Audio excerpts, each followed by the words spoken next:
Muy buenas noches. Red Papás, ASOPAF Colegio Teodoro Herzl y el Colegio Colombo Británico les extienden un caluroso saludo de bienvenida a la conferencia Formación Socioemocional y su relación con la salud mental, por José Fernando Mejía Costa. El desarrollo socioemocional puede ser uno de los factores de promoción de la salud mental y presentaremos algunas de las ideas de cómo estimular estos aprendizajes en casa y en el colegio. Hablaremos de qué es el desarrollo socioemocional, cuáles son las habilidades involucradas y su relación con la convivencia escolar y la salud mental, tanto de niñas, niños y jóvenes como de nosotros, como adultos y cuidadores.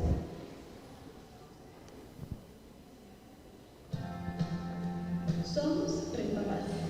Desde 2003 abogamos por la protección de los derechos de niñas, niños y adolescentes y fortalecemos las capacidades de los adultos y actores sociales para garantizarlos. Trabajamos en red con nuestro equipo, voluntarios, colegios, expertos y aliados. Nuestra invitación es que todos pongamos a la niñez y a la adolescencia en el centro de la familia, del colegio y de la comunidad. Que padres, madres y cuidadores nos involucremos activamente en la vida de nuestros hijos, que trabajemos en alianza con el colegio y que entendamos los diferentes momentos de su desarrollo. Trabajamos en torno a 7 temas. 1. Entornos protectores para niñas, niños y adolescentes. 2. Estilos de vida para el bienestar. 3. Uso seguro, responsable y constructivo de las TIC. 4. Afectividad y salud mental. 5. Crianza y educación. 6. Educación para la convivencia. 7. Inclusión, respeto y valoración de la diversidad. Para lograrlo, realizamos ferias, conferencias y cursos presenciales y virtuales. Contamos con Te Protejo, una línea virtual para reportar a través de la página web www.teprotejo.org o el app Te Protejo situaciones que afectan a menores de 18 años en los entornos digitales. Aprendiendo a ser papás, disponible en www.aprendiendoaserpapás.redpapás.org con recursos virtuales con investigaciones, artículos y herramientas para desarrollar competencias parentales. Ángel Protector, para promover entornos que protegen a menores de 18 años del consumo de alcohol, tabaco y otras sustancias psicoactivas. Disponible en www.angelprotector.co. Entre Todos, un portal web para promover causas a través de peticiones por la defensa de los derechos de la niñez y la adolescencia. Conozcan en www.entretodos.redpapás.org. No comas más mentiras, una estrategia que pretende transformar el entorno hacia uno más sano para nuestros hijos. Conózcala en www.nocomasmasmentiras.org. Logramos grandes cosas, promovemos cambios en las políticas públicas, generamos conciencia en la opinión pública, fortalecemos nuestro equipo de trabajo y cuidamos nuestra independencia y sostenibilidad. Gracias a este trabajo, Red Papás se ha convertido en un referente nacional e internacional. Únanse ingresando a www.redpapás.org. Como vemos, Red Papás es una red que aboga por la protección de los derechos de las niñas, niños y adolescentes en Colombia y América Latina, para fortalecer las capacidades de los actores relevantes y garantizar su efectivo cumplimiento. Para más información acerca de Red Papás, los invitamos a visitar www.redpapás.org y seguirnos en nuestras redes sociales, en www.redpapás.org y en Instagram, @redpapás. Algunos de ustedes recibieron en la entrada los formatos de evaluación para este evento. Les agradecemos diligenciarlos y entregarlos a la salida en la mesa de registro o al equipo de apoyo de Red Papás que verán identificado con los chalecos. También encontrarán un código QR de la misma encuesta que podrán escanear. Al final de la conferencia habrá un espacio para preguntas. Las personas que deseen intervenir deben levantar la mano para pedir el micrófono. Esto para que el auditorio pueda escuchar dichas preguntas. Esperamos que disfruten este espacio. Llamo al señor Gerardo León Franco Zapata, rector del Colegio Colombo Británico, quien presentará a nuestro conferencista del día de hoy. Muy buenas noches a todos, bienvenidos al Colegio Colombo Británico. Nos complace mucho poder trabajar en equipo con Red Papás, con nuestros aliados de el Teodoro Herzl, hoy teniendo pues a este excelente invitado para hablar de un tema que sé que nos interesa porque estamos aquí, pero espero que salgamos también con un sentido de urgencia por trabajar este tema. Sabemos que están convencidos como nosotros de que ningún cambio legítimo viene de afuera, crece desde dentro, y por eso el tema de hoy. Le agradecemos a José Fernando. Rápidamente un resumen de su hoja de vida: psicólogo de la Universidad de los Andes, con maestría en Política Educativa Internacional de la Universidad de Harvard, experiencia en dirección de programas educativos, consultor nacional e internacional en formación ciudadana para entidades como el BID, la OEA y el ICFES, y ha sido participante en el diseño de políticas educativas sobre esta área en Colombia. Tiene experiencia en evaluación de programas y participación como experto en proyectos de desarrollo y evaluación de competencias ciudadanas en Latinoamérica. Actualmente es el director del programa Aulas en Paz. José Fernando, bienvenido a Medellín, bienvenido a este escenario, aquí son todos tuyos. Muchas gracias. Buenas noches. José Fernando Mejía, nombre súper paisa, ¿no? Pero lamentablemente no soy paisa, soy bogotano, no hay nadie perfecto. Dirijo una organización que se llama Aulas en Paz. Aulas en Paz nació en la Universidad de los Andes. Realmente nos fundamos en el trabajo del profesor Enrique Chaux, que fue quien se inventó todo esto. Llevamos 20 años trabajando alrededor del desarrollo socioemocional, el manejo de conflictos y la prevención del bullying. De hecho, la semana entrante es el Simposio Internacional de Bullying y estamos preparando unas presentaciones que nos han hecho recordar un poco como la experiencia colombiana, que ha sido bien interesante. Llevamos 20 años en el país hablando de estos temas. Hace 20 años nadie hablaba de bullying, nadie hablaba de paz. Ahora son temas que se volvieron protagónicos. Y el desarrollo socioemocional, sobre todo después de la pandemia también. Entonces, voy a contarles un poco qué es lo que ha pasado en lo que hacemos alrededor de temas diversos, pero con un énfasis en salud mental, porque pues efectivamente estamos todavía en un momento complejo. Yo no sé si ustedes lo viven así también, pero como que a mí me parece que la pandemia y el confinamiento fue hace un montón de tiempo, como que uno ya lo dejó atrás. Pero cuando uno va a ver qué es lo que pasa en las comunidades, en las familias, en los colegios, todavía estamos arrastrando un impacto de la pandemia, del confinamiento, de haber estado encerrados, que es muy profundo, es mucho más profundo de lo que pensamos que iba a ser. Y entonces ahora, por ejemplo, estamos enfrentándonos a que en los colegios vemos más agresión.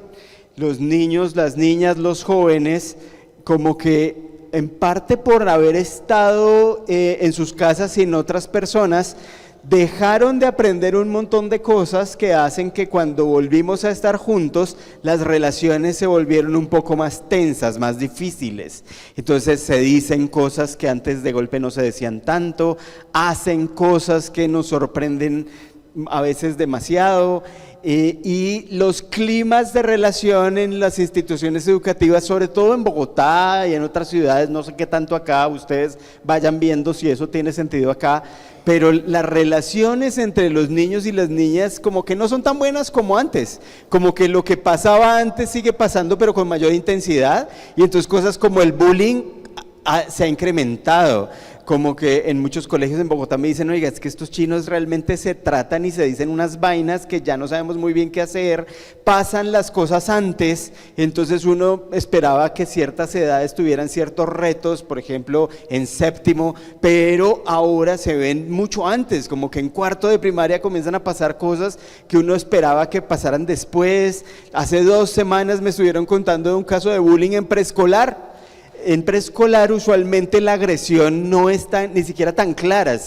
Hay mucha gente que dice que los niños en preescolar no son ni siquiera agresivos, que se tratan mal, se muerden, se pegan, se empujan, pero no hay intención de hacerse daño. Esto era un caso en donde había una agresión organizada, con un liderazgo, era bien distinto. Y además, pues el tema de la salud mental se volvió algo urgente e inaplazable, porque cuando volvimos a los colegios todos estábamos mal, todos con diferentes niveles de intensidad, pero todos estábamos mal. No fue nada fácil para la humanidad eso que pasó. Y entonces volvimos a estar juntos y nos enfrentamos a un montón de retos en donde cosas como la ansiedad, el estrés, cosas como los pensamientos que vienen a la cabeza y no nos podemos sacar, no dormir bien, los dolores corporales y cosas mucho más graves comenzaron a aparecer de una manera mucho más frecuente, y ahí entonces nos tocó pensar un poco, bueno, ¿y cómo respondemos a esto a partir de lo que hemos hecho? Y nos dimos cuenta de que no es lo único que hay que hacer, pero el desarrollo socioemocional es una parte fundamental de la prevención y el manejo de muchos de los retos asociados con la salud mental, con muchas otras cosas. Y entonces les voy a contar ahora qué es lo que hacemos en términos de desarrollo socioemocional, cuál es su relación con algunas problemáticas asociadas con la salud mental y qué hemos producido para dejarles algunas herramientas que de golpe ustedes puedan usar tanto en casa como en colegio. ¿Por qué son importantes las habilidades socioemocionales? Y esto, una parte positiva de todo esto que vivimos es que a mí ya no me toca convencer a nadie de que esto es importante. Ahora somos muy conscientes de que no solamente es importante, sino que en muchos casos es central para la educación y el desarrollo de las personas. Si logramos hacer que nuestros hijos, hijas, estudiantes tengan mejores habilidades socioemocionales, vamos a sentar una base de prevención de muchas cosas que no les van a pasar tan fácilmente. Cosas no solamente de salud mental, cosas relacionadas con las relaciones y los riesgos, las conductas de riesgo, muchas cosas. Y hay investigaciones que muestran cómo las personas que tienen mayores habilidades socioemocionales tienen mejor salud física, por ejemplo, y salud mental, obviamente. Pero no solo eso, consiguen mejores trabajos, ganan más, llegan a lograr mayores niveles de educación. Entonces, si uno está trabajando en lo socioemocional, no solamente está abordando las crisis, no solamente está trabajando para construir mejores relaciones, le está dando a las personas las habilidades que necesitan para la vida. Si yo, por ejemplo, nosotros en Aulas en Paz, si vamos a contratar a alguien o si buscamos colaboradores, casi ya no es importante el conocimiento técnico, porque ese se lo podemos enseñar. Lo más importante es que las personas tengan habilidades que puedan ejercer en la relación con los demás, que son más difíciles de desarrollar. Por ejemplo, que no sean impulsivas, que trabajen bien con otras personas, que sean creativas, que resuelvan problemas, que no tengan situaciones de conflicto. Ahí está parte importante de lo que uno necesita en la vida para ser exitoso o exitosa. Y el problema con el confinamiento es que creó una brecha. Una brecha porque dejar de ir al colegio fue una cosa súper costosa. Imagínense uno a los 12 años, estar 1 o 2 años encerrado en su casa y volver al colegio distinto, encontrarse a personas diferentes que uno casi ni reconocía, la voz cambió, el cuerpo cambió, casi que uno no podía saber quién era esa gente, y dejó de aprender cosas que uno da por sentado en términos de relacionarse con los demás. Dejó de aprender, por ejemplo, cómo resolver problemas con los amigos, dejó de aprender cosas relacionadas con estar en la calle, con estar en la vida, con resolver las tensiones con los demás. Y entonces uno llegó saltándose eso y pasaban cosas terribles que uno decía, ¿estos chinos qué les pasa? Pues que no habían tenido la oportunidad de estar aprendiendo estas vainas. Y entonces cuando llegaron, pues claro, las tensiones fueron mayores, los problemas fueron más difíciles, todo se volvió un poco más complicado, además con adultos que también llegábamos afectados. Entonces hay una brecha de aprendizaje ahí que todavía estamos arrastrando, que necesitamos seguir balanceando, nivelando. Necesitamos seguir haciendo que alcancemos los niveles en donde no estábamos. Y esto no solamente es socioemocional, sino también académico. Es decir, dejamos de aprender un montón de cosas. En preescolar, por ejemplo, las profesoras nos decían, estos chinos se les olvidó todo. Ya no saben ni siquiera ir al baño. Se les olvidó cómo pedir ir al baño en algunos casos. Todo el aprestamiento, las rutinas, el saber cuándo se hace qué. Los tapabocas hicieron que las relaciones fueran muy complejas. Hay una vaina, la empatía es una de las competencias socioemocionales que más nos gusta, porque es la base de estar bien socialmente, de estar con los demás y ayudarnos. La empatía se desarrolla justamente en la interacción con el otro a partir de las emociones. La empatía no es pensar, la empatía es sentir. La empatía no es, a veces dicen, es ponerse en los zapatos del otro. Sí, pero es ponerse de verdad sintiendo, no es pensando. Ser empático es que si alguien está llorando, yo voy a sentir un malestar similar al llanto de esa persona y a su tristeza. Si yo no experimento eso, si no lo siento, no soy empático. Lo interesante es que para desarrollar empatía, la relación cara a cara implica unas cosas de las que no somos conscientes, en donde, por ejemplo, si yo te estoy viendo a ti con esa cara maravillosa que estás haciendo y esa sonrisa, sin darme cuenta, yo sonrío también. No es una cosa, no es que yo te copie, es que en la interacción las caras comienzan a reproducir las emociones. Y cuando yo sonrío, en mi cerebro se activan las partes asociadas con las emociones de la sonrisa, del estar bien, del estar feliz. Igual con la tristeza. Si alguien me está contando algo triste, seguramente mi cara se va a poner triste y voy a hacer una carita. No es una cosa consciente, ojo, es una vaina muy profunda en términos del relacionamiento humano y cómo eso ayuda a que yo experimente emociones en consonancia con las de los demás. Imagínense eso con los tapabocas. Además de que estaba la brecha, volvimos y estuvimos con tapabocas un montón de tiempo y eso claramente se volvió un tema muy complicado y difícil. ¿Qué es el desarrollo socioemocional? En realidad no es nada nuevo. Es saber que educar no es solo trabajar con lo que usualmente asociamos con el cerebro, con la mente, sino es también trabajar con lo que usualmente asociamos con el corazón de la gente. Perdón, yo voy a hacer esto bien para no hacer un reguero. Sería chistoso, pero gracias. Es saber, gracias, que aprender no es solo memorizar y entender, sino que es también experimentar emociones, es hacernos cargo de nuestro mundo emocional y de lo social. A veces yo veo que mucha gente dice, lo socioemocional, claro, lo trabajamos porque aquí hacemos muchas cosas emocionales. Sí, chévere, bien, chequeado.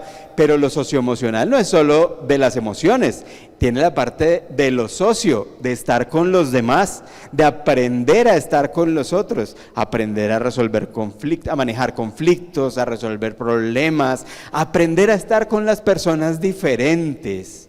La empatía, por ejemplo, de la que hablaba ahora, es algo natural de las personas. Todos somos empáticos y empáticas por naturaleza. Hay una fracción muy pequeña de la población que no es empática y que ya en realidad tiene un trastorno psicológico, psiquiátrico. La mayoría de nosotros somos empáticos. ¿Qué pasa? Que uno es empático con la gente cercana, con la gente que le cae bien, con la gente que es como uno. La gente lejana, la que piensa distinto, la que uno siente que no es del combo de uno, con esa uno sí no. Entonces, si alguien que se cae y se pega duro y es un amigo mío que yo quiero mucho, voy a correr a auxiliarlo o a auxiliarla porque me importa. Y eso es porque siento cosas, no porque pienso. Pero si el que se cae es alguien que me cae mal, de golpe yo no solo no corro a auxiliarlo, sino que siento un fresquito y queda uno como tranquilo. La empatía no tiene chiste con la gente que nos cae bien, esa ya está. La empatía compleja es con la gente que nos cae mal, que piensa distinto. Ahora en este momento polarizado, preelecciones, ser empático tiene chiste con la gente que está en la otra orilla, en la que estén ustedes. Yo tengo, por ejemplo, papá petrista y mamá uribista. Imagínense. Eso es lo que produce esa mezcla. Te das. porque la cosa polarizada en este país hace que la comunicación sea prácticamente imposible. Lo interesante es eso, pero pongan otros temas, los temas polémicos, por ejemplo, la adopción de niños de parejas del mismo sexo. Yo estoy de acuerdo con eso. Entonces, mi reto de empatía es con las personas que no. No es una cosa de condenarlos y decirle, claro, fascistas, homofóbicos, no. Lo que yo necesito hacer es abrirme y decir, bueno, ¿cómo me conecto yo con la gente que piensa distinto? Y eso en los grupos, en los colegios, en las casas, es muy importante para los niños y las niñas, para poder entrenarles, para comenzar a desarrollar estas habilidades. ¿Qué son estas? Vean, hay unas cosas azulitas que están arriba que tienen que ver con ser consciente de mí, de lo que me gusta, de lo que quiero, de lo que siento, de lo que hago, de lo que pienso. Y hay otras que están al lado, que son las de autogestión, que es hacer algo con eso. Entonces, por ejemplo, con los niños pequeños en Aulas en Paz trabajamos mucho para que sean conscientes de cuándo les da rabia. ¿Rabia dicen acá?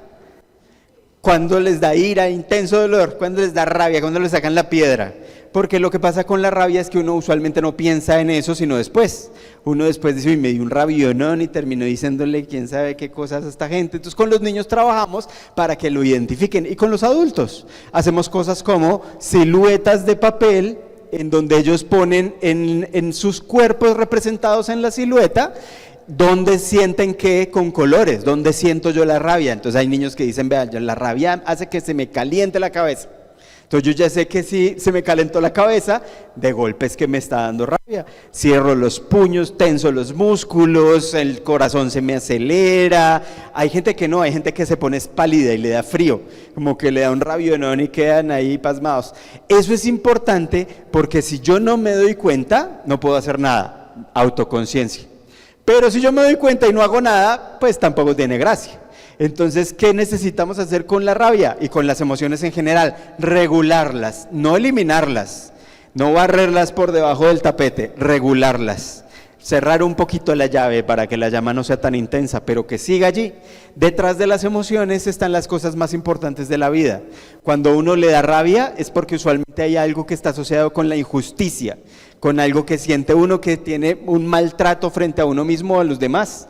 Entonces, regular la rabia no es simplemente tranquilizarse para no hacer nada, no, es todo lo contrario, hay que hacer algo, usualmente defenderse o defender a alguien, pero hay que hacerlo de una manera tranquila para lograr lo que yo quiero, porque si lo hago con la rabia muy alta, termina uno haciendo cosas que no es.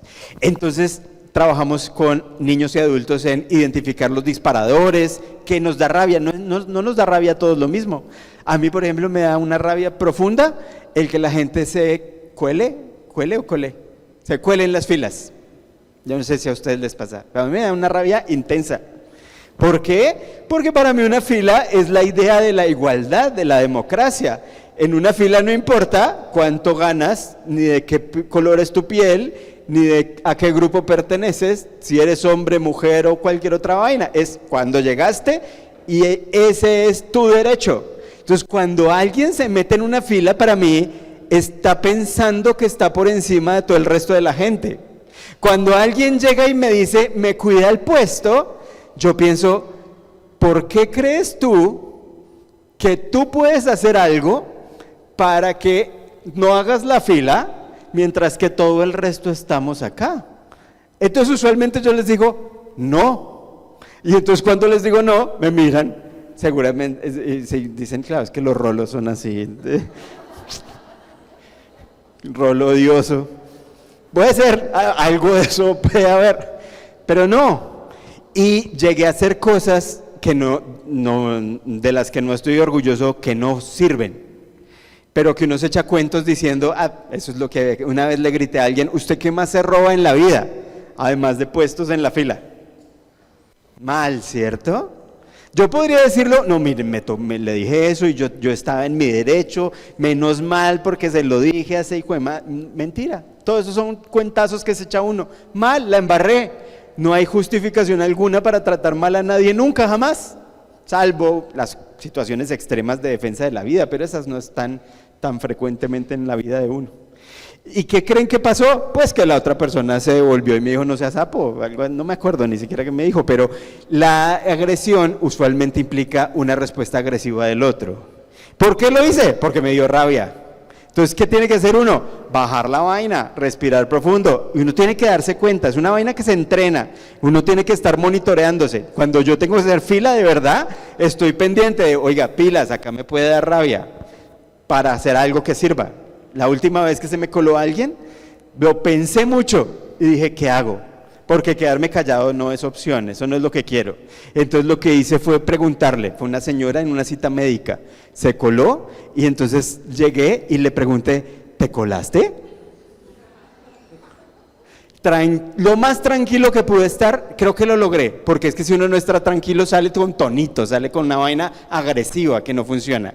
Yo le dije, lo más tranquilo que pude, con una actitud curiosa, ¿te colaste? Y entonces ella como que me miró y se sintió mal y no sabía muy bien qué hacer, y dijo, no, es que así me atienden acá, dijo la desvergonzada. Y entonces le dije, la fila es allá. Ya no me acuerdo si no hizo fila o no, pero me sentí orgulloso de que logré manejar eso que siento y hacer algo. Porque hay una cosa que se confunde con los que trabajamos en estos temas, y es como que uno tiene que aguantarse y quedarse callado. Y no, claro que esto implica una acción fuerte, firme, de defensa de uno mismo y de los demás, de sus propios derechos, de actuar para lograr lo que uno quiere. No es quedarse callado. Mucha gente que trabaja en resolución de conflictos piensa que lo que tiene que hacer es ceder para no armar problema. No, lo que uno tiene que hacer es negociar bien, tranquilo, sin agresión, pero uno tiene que hacer cosas para lograr su bienestar y el de los demás. Entonces están las azules, autoconciencia y autogestión. Están las otras de este color, como, ¿qué será eso? Como un lila, que también tienen conciencia, pero de la otra persona. Y desarrollo de habilidades sociales. Imagínense que por mucho tiempo pensábamos que la agresión la aprendían los niños. Y entonces se creía que había una cosa como un modelamiento social en donde los niños de contextos agresivos reproducían eso. Algo hay de eso.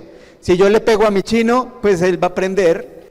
Cuando tenga problemas con otro, pues ¿qué va a hacer? No va a hablar, le va a pegar. Si yo le grito a mi chino para que me haga caso, pues también. Si yo no le digo que no a mi chino y no tiene límites y ha aprendido a que hace todo lo que se le da la gana en la vida, va a querer que todo el mundo haga lo que él quiere. Entonces, claro que hay algo de eso que es muy poderoso. Pero lo que pasa en términos de desarrollo es que los bebés comienzan a reconocer que hay otras personas en el mundo y a separarse, es así literalmente del mundo.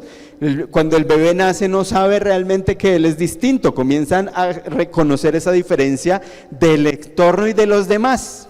Y entonces pasan cosas, no sé si aquí está el juego donde uno tiene un bebé y el bebé hace que me pega, no me pega, hace que me pega, yo hago que lloro y el bebé me consiente. Ese juego es la imagen de lo que pasa en términos de desarrollo. Ay, juepucha. Cuando el bebé se da cuenta de que su conducta tiene un impacto en el otro emocional, comienza a separarse y a regularse y a comenzar a hacer cosas para no hacer daño. Comienza a darse cuenta de que puede hacer daño. Y esto es demorado. La edad donde hay más agresión física es en la primera infancia. Mordiscos, empujones, no es ni siquiera agresión porque no tiene la intención de hacer daño como la de los niños y niñas más grandes. Pero si un bebé, por ejemplo, fuera más fuerte y más grande, haría mucho daño porque no tiene capacidad de regulación, no porque me quiera hacer daño. Entonces, lo que parece que pasa es que en términos de desarrollo, uno va desarrollando estas habilidades, por ejemplo, la empatía, la toma de perspectiva, el reconocer que hay otras personas, el reconocer que mis acciones tienen un impacto en los demás, y eso hace que haya una relación en donde yo voy modulando mi comportamiento, lo que siento y lo que hago. Y hay unos niños que se demoran un poco más de esos, en eso, sobre todo después de la pandemia. Entonces, conciencia del otro y habilidades sociales, habilidades de estar juntos, de resolver problemas, de estar en entornos diversos, de valorar la diversidad. Y hay otra cosa que es esa amarilla, que tiene que ver con toma de decisiones responsables. Entonces, fíjense que lo socioemocional no es solamente controlar lo que sentimos, sí hay algo de eso, pero es controlar lo que sentimos, pero también lo que hacemos, lo que pensamos, lo que sentimos y lo que hacemos con nosotros mismos, con los demás y con el planeta. Hay una relación directa entre el aprendizaje ciudadano y el socioemocional. Estas son algunas de las competencias, ya se las dije, esta presentación va a estar disponible si alguien la quiere ver, entonces no las voy a repetir. ¿Cómo promover esto? ¿Cómo hacer para que mis hijos, mis estudiantes tengan mejores habilidades socioemocionales? Y aquí hay una cosa que es muy básica, pero que a veces es muy difícil, y esto comienza por los adultos. Antes de volcarnos a ver qué es lo que tienen que aprender los niños y las niñas, tenemos que pensar en cómo estamos nosotros para acompañar ese proceso. Y es lo que llamamos el principio de la máscara de oxígeno. En un avión, cuando están explicando las cosas de seguridad, dicen, si hay un problema de despresurización, van a bajar unas máscaras de oxígeno. Si usted está con un niño o con alguien que necesita ayuda, póngase la máscara primero usted antes de auxiliar a la persona que necesita ayuda. ¿Por qué? Porque si uno no se pone la máscara, de golpe se lanza a ayudar a alguien, y si no hay oxígeno, de golpe nos desbañamos ambos y nos fregamos. Si yo no estoy bien para acompañar a los demás, no puedo realmente hacerlo. Y como venimos de una época jodida, la mayoría de nosotros estábamos mal. Y entonces toca comenzar a ver cómo hacer para trabajar sobre eso, sobre nuestro propio bienestar y nuestra propia salud mental, para estar para los niños, las niñas y los jóvenes. Si no, va a ser muy difícil. Levanten la mano quienes son profes acá. Hartos. Yo soy hijo de profes y entonces me tocó vivir las infidencias de mis papás, además de todo lo que ahora conozco desde lo profesional. Hay algo que es muy impresionante con el gremio, y es el ser profesor es de las cosas más bonitas, pero también de las más difíciles. Y es de las más difíciles por una carga de presión jodida. Es de las profesiones que tienen más estrés en el mundo. Y hay una cosa relacional entre los profes que también es difícil. Los colegios son como familias, para bien y para mal. Entonces hay unas emociones muy fuertes en los colegios que hacen que las relaciones entre las personas algunas veces sean un poco más difíciles de manejar. Es mucho más fácil resolver un problema con alguien que no es cercano, que yo no quiero, alguien en la calle. Pero si es mi esposa, va a ser más jodido, más retador. Para los profes, muchos me dicen cosas como, oigan, yo mis estudiantes me aguanto todo, tengo paciencia, estoy bien, pero mis hijos, pucha, yo quisiera tener la paciencia que tengo con mis estudiantes, con mis hijos, porque es más difícil, porque está uno ahí involucrado emocionalmente. Las emociones son súper lindas, están ahí para ayudarlo a uno, pero también meten mucho ruido y hacen cosas difíciles. Entonces, por ejemplo, yo pregunto en los colegios, acá no he preguntado, entonces no sé, pero ustedes pregúntense en los de ustedes, los profes. En este colegio hay, por ejemplo, colegas que no se hablen entre sí. Sí, siempre. Y entonces uno dice, pucha, ¿y entonces a qué estamos jugando? O sea, queremos que los estudiantes resuelvan los problemas y los conflictos, pero nosotros no podemos. Y entonces, ¿cómo hacemos? Ahí hay una oportunidad. Necesitamos comenzar a mirar primero cómo es que estamos haciéndolo nosotros para entrenarnos. Esto es de entrenarse, que es otra cosa importante. Esto no es de una campaña, esto no es de actitud. Esto es de entrenamiento y de desarrollo de habilidades, por eso es que es tan difícil, tan complicado y tan demorado. No es solamente decir, ay, nos vamos a tratar bien, somos amiguitos, todos nos queremos. No, no es así. No es de hacer un abrazatón pasado mañana para querernos. No, eso ayuda, es chévere, bonito, inspira, pero por ahí no es la vaina, es mucho más profundo. ¿Cómo estar bien entonces? Comencemos a pensar cómo estamos. Porque a veces, sobre todo muchas veces las mujeres en este país machista, horroroso, horroroso por lo machista, precioso por muchas otras cosas. En este país machista, las mujeres tienen una carga excesiva de cosas de la vida, del trabajo, de la familia, de la cosa. En la pandemia era evidente, las pobres maestras muchas veces yo no sé cómo hacían. Entonces les tocaba ser maestra, pero mamá, pero esposa, pero cocinar, pero hacer oficio, pero hacer un montón de cosas. Una cosa terrible. Y además hay una carga de cuidadoras que a veces les pone una cosa adicional en donde muchas veces ni siquiera se están conscientes de esa carga. Hombres también, seres humanos en general, pero hay digamos, hay cosas específicas que necesitamos comenzar a pensar. Entonces, ¿cómo estoy? Fíjense, no es ni siquiera cómo estamos, es cómo estoy primero. Casi que uno todos los días debería preguntarse, yo ¿cómo estoy? Porque no siempre estamos bien. A veces uno tiene unos días que uno dice, pucha, hoy no debí salir de la casa. Y es muy importante darse cuenta. Es muy importante decir, pucha, hoy me estoy sintiendo mal. Hoy tengo que estar pendiente porque seguramente voy a estar más irritable. Hoy seguramente voy a responder mal a lo que me están diciendo. Entonces voy a estar más pendiente. De hecho, uno le puede decir, oye, ¿sabes qué? De golpe otro día habría aceptado esto que me dices, pero hoy no, hoy estoy mal.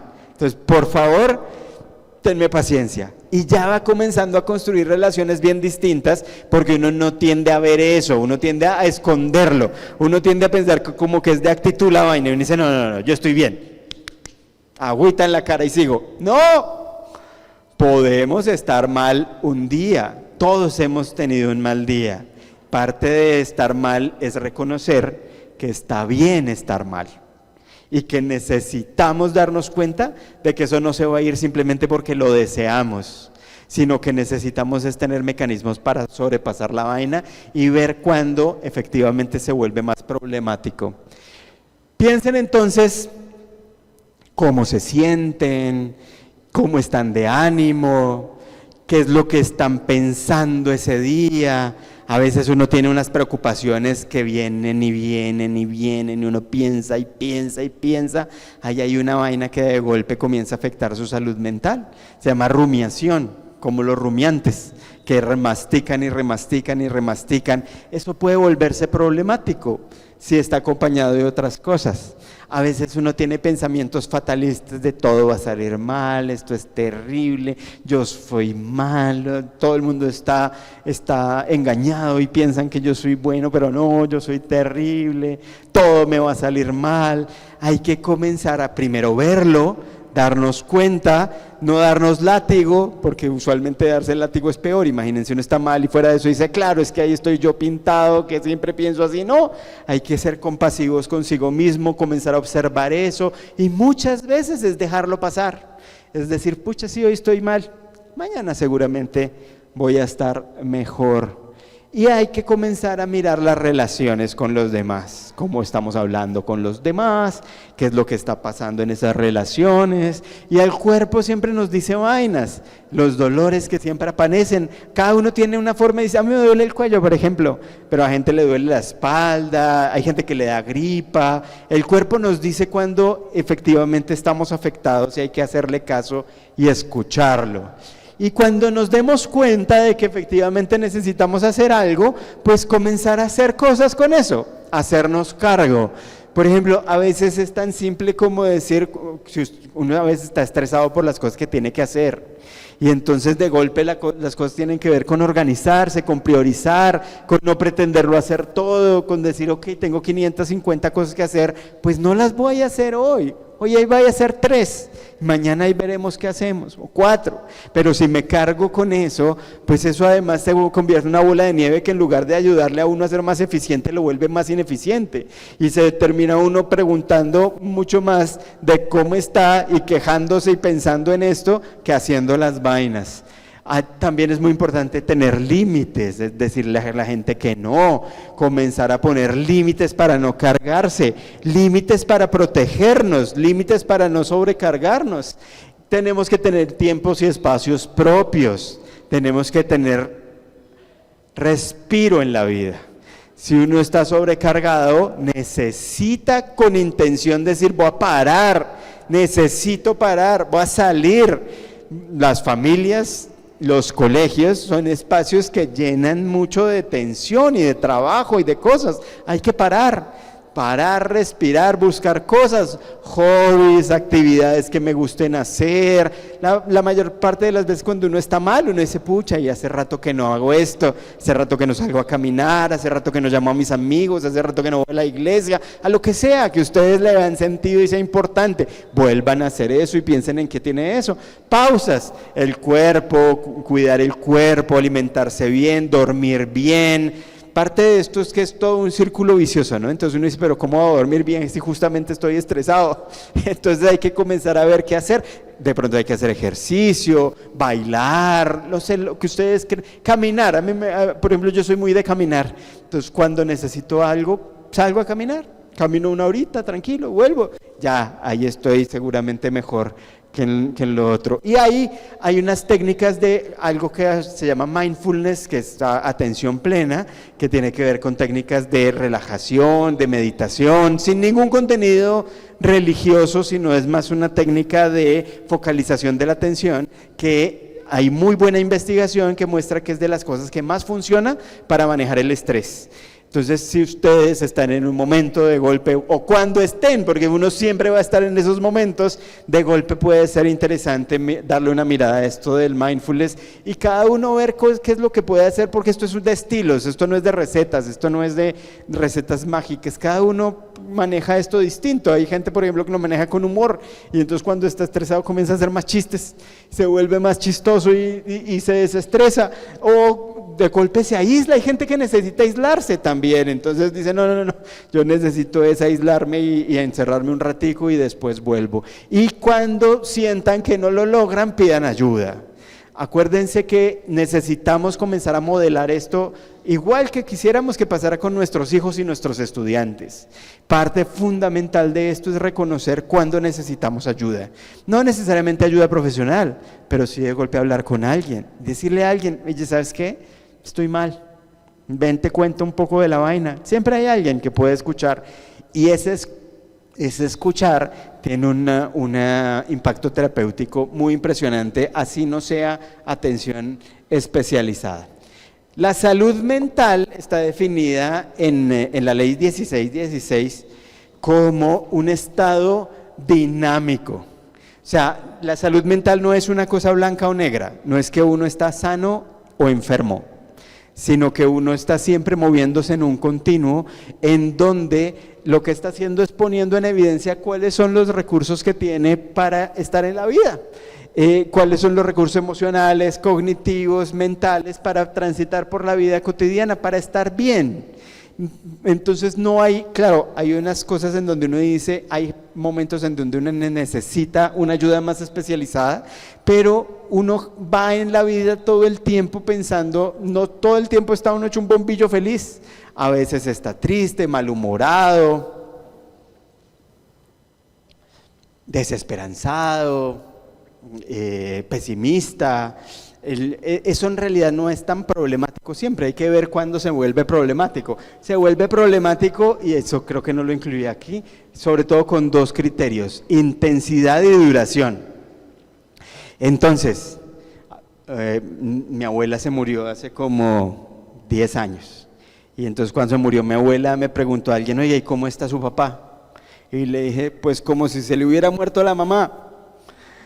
Porque no puede haber alguien que esté bien cuando se le muere la mamá. Y entonces, si mi papá está triste y no duerme un día y deja de comer 2 días porque se le murió la mamá, normal. Ahí no hay ninguna cosa, casi más grave sería que estuviera tranquilo y que no mostrara nada. Y uno dice, uy, aquí hay algo raro. Entonces, claro que hay cosas adaptativas en donde si uno está triste un día porque le perdió algo valioso, normal, ese es un indicador de buena salud mental. Cuando uno pierde algo valioso y está riéndose como un loquillo, ahí de golpe está pasando algo distinto. Entonces, intensidad y duración. Si mi papá tuviera una tristeza profunda en donde ya está llorando y en una semana no se ha parado de la cama, pilas, porque ahí de golpe ya la vaina está pasando de castaño oscuro y de golpe sí necesita algo más de intervención ya más especializada. Intensidad y duración. Si es más intenso de lo que uno esperaría o si dura más de lo que uno esperaría, de golpe hay que ponerle atención a la cosa. Y el continuo de la salud mental van desde cuando yo estoy bien, cuando estoy en una situación de bienestar, cuando nada me preocupa, hasta por ejemplo cuando los niños comienzan a portarse mal, comienzan a tener comportamientos disruptivos de esos que le hacen a uno pensar que hay algo malo con él o con ella. No es solamente el portarse mal porque sí, sino los adultos, papás, mamás y profesores desarrollamos como un sexto sentido, como que uno dice, este chino como que le pasa algo, y entonces ahí uno comienza a aprender alertas. Algunas alertas en donde comienza a ver hasta dónde puede llegar. Uno puede tener dificultades emocionales y de relacionamiento. Un día, dos, peleé con mi mejor amigo y entonces estoy triste y esta semana tuve varios problemas y me tuvieron que llamar la atención. Hay que intervenir, contener, hacer cosas, pero no necesariamente eso implica un nivel de afectación a la salud mental. Si por ejemplo comienzan a pasar otras vainas en donde ya lo que yo veo es que hay una persona que está retraída todo el tiempo y está sola, ahora nos están contando unas cosas realmente dramáticas que no nos esperábamos. Por ejemplo, una exalumna de un colegio en Bogotá nos dijo, vea, yo todo mi bachillerato, todos los recreos los pasé en la biblioteca, escondida, para que no me la montaran. Y esa no es la peor. La peor es que me dijo, nos dijo, y había otras niñas y niños que se encerraban en los baños, en el recreo, todos los recreos, solos. Y comenzamos a indagar y nos dimos cuenta de que eso es mucho más frecuente de lo que uno cree y que los adultos no nos damos cuenta porque es difícil. Como no es una cosa visible, no hay alguien pidiendo ayuda, quejándose, no es una pelea que son fáciles de ver, sino que es una cosa silenciosa. Entonces, profes, ojo con los niños y niñas solos, ojo con los que están en los recreos solos, ojo con los que van a la biblioteca todos los recreos. Claro que se vale que uno quiera leer en un recreo, está perfecto. Pero cuando son todos los recreos y cuando además yo comienzo a ver que en el salón los excluyen, que no tienen amigos, que los dejan siempre por fuera, que son las personas con las que nadie quiere estar, ahí hay una alerta grande de algo que puede estar pasando. Ojo también con las autolesiones, ojo también con el consumo de alcohol o de sustancias, ojo con las ideas negativas, con las ideas de quererse hacer daño. Ahora les voy a contar un poco más de los factores de alerta. ¿Qué es lo que tiende a pasar? Fíjense, en la crisis esto fue muy evidente, pero pasa con todo. Entonces, en las situaciones difíciles de la vida, de hecho creo que de esto también en las crisis o en el manejo de la disciplina hay un paralelo. Pero imagínense que uno pasó esta crisis, estaba la pandemia, todo el mundo estaba mal, el 100% de la pirámide afectado, no hubo nadie que saliera bien de la pandemia, todos estuvimos con cierto nivel de afectación, 100% de la población. En ese 100% de la población, más o menos un 80% sale solito. Entonces, ese 80% como que simplemente pasándola con los otros, con los mecanismos que cada uno y cada una tiene, va saliendo resilientemente, pasa la vaina, se estabiliza la cosa y yo sigo con mi vida. 80%. Hay un 15% que necesita algo más. Entonces ese 15, por ejemplo, necesita de golpe más estructura social, necesita hablar con amigos, son los que siguen hablando de eso más tiempo, son los que de golpe necesitan con intención hacer cosas para cuidarse, todavía no atención especializada, pero sí necesitan algo más. En los colegios, por ejemplo, círculos de ayuda, clubes de apoyo, intervención de la psicoorientadora o a veces simplemente un profesor que se interesa por mí, habla conmigo y me pone cuidado. Ese es una intervención adicional. Pero hay un 5% que necesita intervención especializada porque están más jodidos. Ese 5% hay que pillárselo, porque ese 5% muchas veces están silenciosos. Y cuando nos damos cuenta de que existen es porque pasó algo que no queríamos que pasara. Y entonces hay que estar muy alertas porque ese 5% no va a estar tranquilo con lo que le demos en el colegio o en la casa solamente, sino que ese 5% necesita una atención especializada o de psicología o de psiquiatría. Y más o menos estos porcentajes se conservan en los diferentes contextos. Puede que varíe, pero digan ustedes que no sean 5, que sea 2. 2% es un montón de gente. Y ese 2% son los que están en riesgo y son los que necesitamos pillarnos rápido. ¿A qué tenemos que estar? ¿De qué tenemos que estar pendientes? De los cambios súbitos. Entonces, si había un estudiante que era una campanita feliz y ahora es un carbón amargado, ahí pasó algo. Igual con lo otro, si era el chino amargado terrible y se volvió el más chistoso de la vida, súper chévere, de golpe no pasa nada, pero esos cambios tan raros siempre hay que verlos como un signo de alerta. No hay que decir que porque eso pasa ya ese chino va a tomar las decisiones que uno no quiere. No, esto es una confluencia de múltiples factores, pero tenemos que ver esas indicaciones solitas para comenzar a armar todo. Ahora, por ejemplo, hay un caso que en Bogotá que ya se volvió emblemático, una lástima porque fue el de fallo de la Corte sobre bullying, sobre un colegio que no voy a mencionar su nombre, pero que ya se volvió público. Lo interesante de ese concepto es que si uno lee lo que pasó con ese muchacho, muestra una escalada de agresión de cosas que pasan en todos los colegios. Y eso para mí es dramático por un lado, pero también abre una posibilidad maravillosa de intervención y es, juepucha, esto podemos frenarlo nosotros aquí y ahora, porque en este preciso momento, mañana cuando vuelvan los estudiantes, hay algunos niños que están ahí en ese 5% y que de golpe no los hemos visto. Entonces, fíjense lo que pasó con este muchacho. Este muchacho tenía una historia de que él era el agresivo, era el chino matón de su salón. Y entonces se fueron de pandemia y volvieron. Y el chino que era el chino matón de su salud creció, se engordó, comenzó a tener intereses distintos a los que tenía antes y a gustarle cosas de las que tradicionalmente no le gustan a los hombres. Comenzó a interesarse en la danza y en el teatro y se la comenzaron a montar. Y le comenzaron a decir gordo marrano, creo que le decían en un momento. Ahora, a mí me parece horrible, pero es súper cotidiano de las cosas que se dicen los niños. No es una cosa terrible que uno diga, nunca se dicen los niños. Eso no, es una cosa que uno se imagina fácilmente diciéndose. Gordo marrano, le dice, gordo tetón, gordito.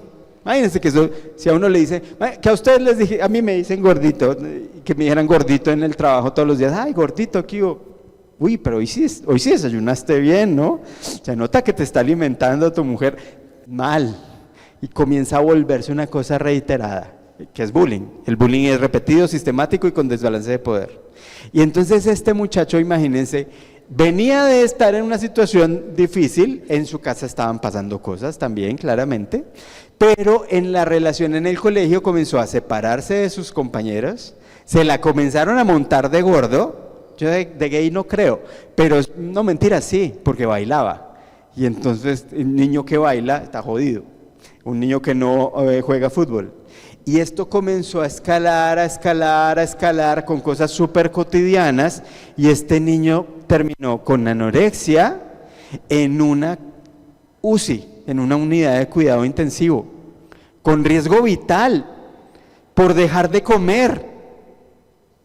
Y entonces cuando uno ve la historia, este es un colegio además que yo quiero mucho y en el que hemos trabajado. Esto no es para juzgarlos, esto no es de colegios buenos o malos, esto pasa en todos lados.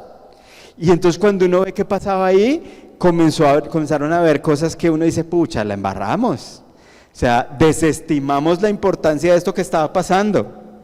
Y entonces hay notas en donde dice, sí dijeron que el niño había bajado de peso, pero que había sido en la casa, en vacaciones. Sí hubo unos episodios de agresión, pero eran aislados. De hecho, cuando yo llegué a ese colegio después de 2 años, porque siempre nos llaman en los colegios que tienen estos problemas, les pregunté, bueno, ¿y eso es bullying? Y me dijeron, no. Y yo, no es bullying, ¿cómo así? ¿Cuánto tiempo lleva? Me dijeron 2 años. Yo, pucha, ¿cómo va a haber una agresión que lleva 2 años? claro, puede que no, pero ya con eso y la gravedad uno dice, claro que sí. Entonces, fíjense, parte de eso fue que no nos dimos cuenta de que algo estaba pasando con ese niño y que pensamos que era normal. Y ahí se prendió una alarma gigante y es, nos hemos acostumbrado a cosas que pasan con los niños y las niñas y los jóvenes que no son normales. Decirle a alguien gordo tetón no es normal. Puede que pase mucho, pero no es normal. Me tocó ver otra cosa, no, esta me la contó mi esposa, que es rectora de un colegio. Y entonces me contó que había unas chinas que estaban subiéndose, unas chinas de séptimo, a una tarima porque se iban a presentar. Y entonces llegaron, se iba a subir una, y un chino le dijo, no, usted no se va a subir de primera, gorda, porque lo primero que van a ver del curso no es una gorda como usted. Y se le metió primero. Espero que les parezca terrible, a mí me parece terrible. No es algo normal. Y no son esas agresiones que saldrían en el periódico como una noticia escandalosa, ¿no? Es algo que se pueden decir los niños y las niñas todo el tiempo. Y lo peor es que había un profesor al lado que no dijo nada. Y vuelvo y digo, esto no es un problema ni de colegios ni de gente buena o mala. Este profe seguramente lo que pasa es que se desensibilizó porque está en una cultura difícil, compleja, eso se volvió paisaje. Y cuando el maltrato se vuelve paisaje, se convierte en un riesgo terrible para los niños que están en el 5%. Porque cuando uno está en ese 5% está vulnerable. Y si yo estoy en un entorno tenso, jodido, va a ser terrible. Ahí es donde pasan las cosas que uno no quiere que pasen. Es la receta para el desastre.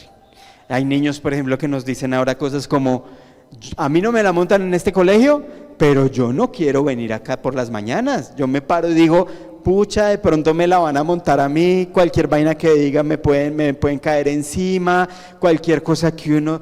Hay colegios, por ejemplo, donde pasan unas vainas, entonces los niños que no tienen iPhone, sino Android, como yo, son excluidos. Los dejan por fuera. Y dice, ¿pero qué es esto, por Dios? Porque estamos en un país clasista y todo esto se termina reproduciendo. Entonces, ojo con los cambios súbitos, constantes, si hacía mucho algo y ahora lo hace poco. El aislamiento, los niños y niñas que súbitamente como que están solos, como que antes estaba con un grupo, pero ahora está solo. Los recreos, porfa, pónganle atención a los niños que están solos, mírenlos, búsquenlos, porque esos no se ven fácil.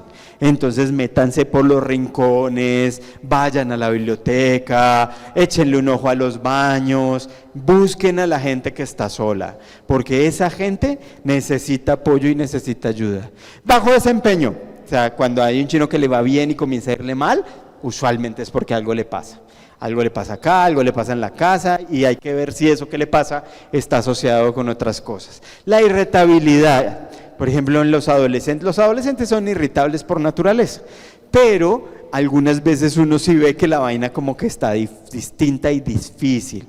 Con los niños pequeños, por ejemplo, la agresión puede ser un signo de depresión. Entonces los niños pequeños deprimidos no necesariamente son niños que están llorando quietos por ahí, se ponen canzones, mamones, friegan, agreden a los demás. Algunas veces es porque están tristes y porque no saben cómo lidiar con eso y manejarlo. El miedo constante, los niños que no quieren ir al colegio, obviamente uno a veces no quiere ir al colegio o no quería ir al colegio porque quiere quedarse en la casa, eso es normal, pero cuando es por miedo, ahí hay que ponerle cuidado. Cuando no quiere ir nunca, cuando realmente le da pavor, cuando dice yo no quiero ir a esa vaina y se enferman, no fingen estar enfermos, sino se enferman, ahí hay algo que está pasando y hay que ver. Si alguien tiene una preocupación exagerada, por ejemplo, los adolescentes también, muchos son dramáticos y dramáticas por naturaleza, entonces una cosita así la ponen así gigante, eso es normal, pero cuando la vaina se va desproporcionada y se vuelve una cosa que uno dice, no, pero esto ya no es normal, esto ya me parece raro, algo pasa con estos chinos, de golpe hay que mirar ahí. Comportamientos extraños, las autolesiones no necesariamente están asociadas con quererse hacer daño. A veces sí, a veces no. Las autolesiones son más una manera de manejar la ansiedad, en la mayoría de los casos, no en todos. Entonces, por ejemplo, antes nos comíamos las uñas. Yo no, yo me quitaba el pelo, yo chupaba a dedo. Esto no debería contarlo, pero estamos en confianza ya. Todos hacemos cosas para manejar la ansiedad, desde movimientos repetitivos, morderse cosas, pellizcarse. Lo que pasa es que ahora se volvió una cosa más intensa y se cortan, y entonces uno dice, pucha, Dios mío, ¿cómo es que está pasando eso? Terrible, sí, pero entonces hay que entender qué hay detrás de eso, porque no siempre es una autolesión para destruirse. Muchas veces es lidiar con la ansiedad, con eso que estoy sintiendo y que no sé cómo manejar, pero claramente es un factor de alerta gigantesco. Entonces, pilas con las niñas, los niños, esto sobre todo de preadolescentes y adolescentes, cuando esconden partes de su cuerpo, cuando tienen una conducta rara, no siente que están escondiendo algo. Déjense llevar un poco también por la intuición, por esa vaina que uno dice, pucha, hablé con esta china y como que me quedé con esta idea que no me he podido sacar y que hay algo allí que no sé qué es. Piensen más cómo es la vaina, indaguen más, pregúntenle más, estén más frecuentes, más pendientes. No se pongan a hacer un interrogatorio terrible de yo sé que te está pasando algo, no, pero hay que estar más pendientes, simplemente con mirar más, con preguntarle a las amigas, con decirle a las personas que están más cercanas, oye, échale un ojito a esta china que estoy preocupada. Me quiero ver qué es lo que pasa con eso. El sueño y la comida son indicadores también muy claros de que la salud mental está bien o mal. Entonces, por ejemplo, cualquier cambio. Si yo no comía y me volví un tragón, de golpe es que hay una cosa ahí de ansiedad y de vainas que no estoy manejando, o si yo no me cabe nada y dejé de comer, o con los niños, por ejemplo, que ahora están dormidos todo el día y no lo hacían, sino que como que de un día para otro ahora no se para de la cama nunca, pilas. Si tampoco duerme, pilas. Si está todo el tiempo haciendo vainas hasta las 4 de la mañana y no se duerme, pilas. Afianzar el ojo, mirar qué hay de más, no armar un escándalo, pero no bajar las alertas, porque de golpe pueden estar pasando cosas, y mientras más rápido nos demos cuenta, más fácil actuar. Mientras más rápido nos demos cuenta, más probabilidad hay de que podamos hacer algo para protegerlos, que es realmente lo que nos importa. Ideas. Cuando ustedes estén con sus hijos, con sus estudiantes, fíjense que gran parte de este tipo de cosas que afectan la salud mental comienzan por algo emocional, porque o mi niño está triste, o tiene rabia, o está preocupado, o a veces incluso pueden estar eufóricos, como que puede haber una alegría excesiva, una vaina que uno dice, no, pero ya cálmate, bájale un poquito, apágate un momento. Ahí hay algo emocional que es el primer paso. Entonces, ¿qué hace uno con las emociones? Las emociones tienen un primer paso y es que con los niños hay que acogerlas y validarlas. La emoción, no la acción. Entonces, por ejemplo, si su hijo les dice a ustedes algo pasado de tono, si los trata mal, párenlo, por favor. O sea, si sus chinos les habla a ustedes con un tono agresivo, por favor no lo dejen. Porque si ustedes no frenan a su hijo cuando los trata mal, o cuando, digamos, esto puede ser incluso agresión física, o a sus estudiantes, él lo que va a aprender es que eso es normal, y no va a tener una contención que le permita saber que hay cosas que uno no pasa en la vida. La falta de límites en la vida es de las peores cosas que puede haber, es casi negligencia. Los niños necesitan límites, los seres humanos necesitamos límites. Entonces, poner límites es muy importante y uno lo puede hacer validando las emociones. Por ejemplo, en el caso extremo, si mi chino chiquito me pega, uno lo que hace, ¿qué harían ustedes si les pega? Primero, por favor, no le peguen de vuelta. Si le pegan de vuelta, están haciendo exactamente lo mismo que quieren que no haga. Le están enseñando que pegar es legítimo y que el problema es que tan fuerte es uno, y sus hijos va a llegar un momento en donde van a ser más fuertes que ustedes. Entonces, pilas. Segundo, si ustedes se quedan quietos y no hacen nada, igual de mal. A veces uno ve vainas muy chistosas, como que uno ve niños que tratan mal a sus papás y los papás dicen, es que mi niño es tan inteligente. Y uno dice, pues sí, pues que sea muy inteligente, pero necesita que lo tranques. No es una cosa de simplemente manejar la autoridad para que él se porte bien, no, es una necesidad de desarrollo. Los niños necesitan límites para desarrollarse y para estar bien. Un niño que no tiene límites no es feliz. Los chinos malcriados no son felices. El chino, al que nunca le dicen que no, que siempre le compran todo, que hacen todo, que es un emperador del universo, no es un niño feliz, es un niño ansioso. Es un niño además con problemas de relacionamiento. Entonces, tranquen el comportamiento, bajo ninguna circunstancia piensen que esta validación emocional es aguantar que el niño haga cosas o no trancarlo, pero validen la emoción. Es como con las pataletas son maravillosas porque muestran mucho de lo que va a venir después. Las pataletas ocurren como a los 2, 3 años. Los niños con pataletas lo que tienen es una emoción que no saben cómo manejar. Y entonces el niño necesita adultos que lo acompañen en ese manejo. No que si mi niño me está haciendo una pataleta porque quiere un dulce y lo que yo hago es comprárselo, perdí. Porque aprendió que puede lograr lo que quiera con eso y me va a manipular seguramente de aquí a la eternidad. Si yo lo que hago es pegarle, perdí también. Porque legalmente pegarle es desregularme yo. Y entonces, si yo quiero que él se regule conmigo desregulado, mal. Y además enseño un montón de cosas que no sirven. Y además nadie queda bien. Yo no he conocido el primer papá que me diga algo como, oiga, hoy estoy tan feliz, hoy me siento súper realizado como padre, porque antes de venir acá, mi chino me hizo una pataleta y le puse su golpe. Y eso me hace sentir tan orgulloso. No pasa. La mayoría de las veces la gente dice, uy, me duele más que a él. Pero lamentablemente todos y todas terminamos defendiendo formas agresivas de tratar a los niños con cosas. Les dejo una idea que me ayudó a mí a pensar más en eso, y es sacarlo de los niños y pensarlo con otra gente. Entonces, si yo les dijera, mi chino me hizo una pataleta y le di una palmada y se calmó, mucha gente diría, bien. No, de hecho, mucha gente frente a las pataletas dice, uy, ese chino lo que le falta es una buena palmada para que deje de molestar. Pero si yo les dijera, mi esposa está como pataletuda estos días, me está haciendo, ahora seguramente va a llegar mañana a la casa y va a estar haciendo mala cara porque estuve por fuera, pero no importa, porque yo le pongo su cachetada y listo.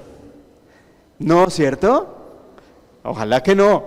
No. Indigna pensar eso, no nos cabe en la cabeza. Bien, a eso tenemos que llegar con los niños. Con los niños lo naturalizamos. De hecho, casi que lo decimos, hay que hacer eso. Eso es lo que tiene que pasar. No, esa es una locura cultural que venimos reproduciendo. Con las mujeres, imagínense pensar pegarle a una mujer en ese momento, menos mal, de golpe hace 50 años, esto no habría sido igual. Ojalá que en 50 años pase lo mismo con los niños. Entonces, ¿cómo valida uno las emociones? Diciéndole, oye, te da mucha rabia esto, no preguntándole, porque es como cuando uno se pega y le preguntan, ¿le dolió? Y no, es afirmándolo, te da rabia esto. A mí también me daría rabia. A mí también me da rabia que las cosas no salgan como yo quiero, pero no. Aquí estoy para ti.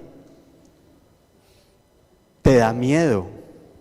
No sabes muy bien qué hacer. A mí también me pasa. Eso que sientes, lo que pasa allí, el mensaje es, eso que sientes es válido. Eso que sientes tiene sentido. Y está uno ahí acompañando la emoción. Usualmente las emociones nos parecen difíciles de manejar, entonces uno hace cosas como para que la gente deje de sentir. Y entonces uno le dice, no, pero ya cálmate, ay, vendrán mejores mujeres, no te preocupes, no se perdió mucho. No, lo que necesita uno realmente es estar con alguien que lo acompañe a uno mientras uno está sintiéndose mal, no es mucho. Realmente lo que uno puede hacer es estarse calladito, a veces ni decir nada, estarse calladito, aquí estoy. Cuenta conmigo, aquí estoy acompañándote, punto final. Eso es lo que se puede hacer. Con los niños más pequeños, por ejemplo, ustedes se hacen a su nivel, se agachan, le pueden poner la mano en el hombro. Con los más pequeñitos modelan cómo calmarse, pueden, sin decir nada, lo miran a los ojos y ustedes mismos respiran. Y el niño va comenzando a construir una cosa distinta. Con los más grandes, pues no, pero con los más grandes hablan más. Les dicen, sí, es difícil, es complicado, entiendo que te sientas así. Claro que esa es una situación frustrante. Eso que estás sintiendo, yo he sentido yo y lo han sentido otras personas. Y con eso, la emoción comienza a bajar, a regularse. Como que cuando uno siente que hay alguien que lo entiende y que lo acompaña, uno comienza a sentirse mejor de una vez y la emoción baja. Acuérdense que las emociones son volátiles. Uno no está bravo y dura bravo 3 meses, no. Uno se le salta la piedra y de golpe por la tarde ya se está tranquilo. Entonces hay que verlo así como una cosa que va cambiando y que va a terminar. Y tienen un valor adaptativo. Si uno está sintiendo algo, es por algo. Hay algo en el contexto que me hace experimentar esas emociones. Necesitamos empatizar con las emociones de los otros, sobre todo con las de los hijos y los estudiantes, no engancharnos tanto que nos volvamos también parte de la vaina, empatía con distancia, pero sí conectarnos con esa persona que está sintiendo, sobre todo con las más retadoras. A mí me causa problemas, más retador para mí la gente dramática, por ejemplo. Cuando hay gente dramática yo digo, uy, no, pero no debería ser así, y necesito intencionalmente pensarlo para no juzgarlos, para conectarme realmente con esas personas. Otra cosa importante respecto a las situaciones difíciles de la vida es reconocer que uno no está como está por lo que le pasa. Esto es difícil de entender.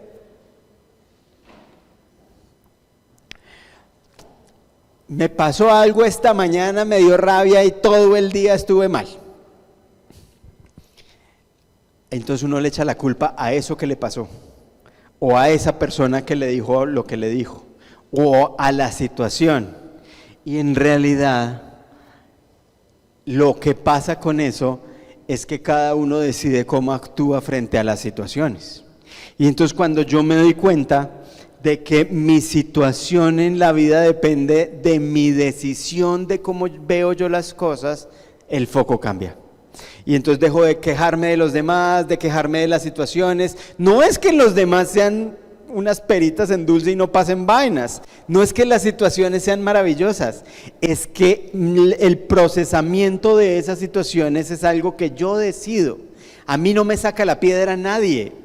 Yo hago que yo me pongo enojado y me da rabia, no porque la otra persona haga cosas, es por algo mío.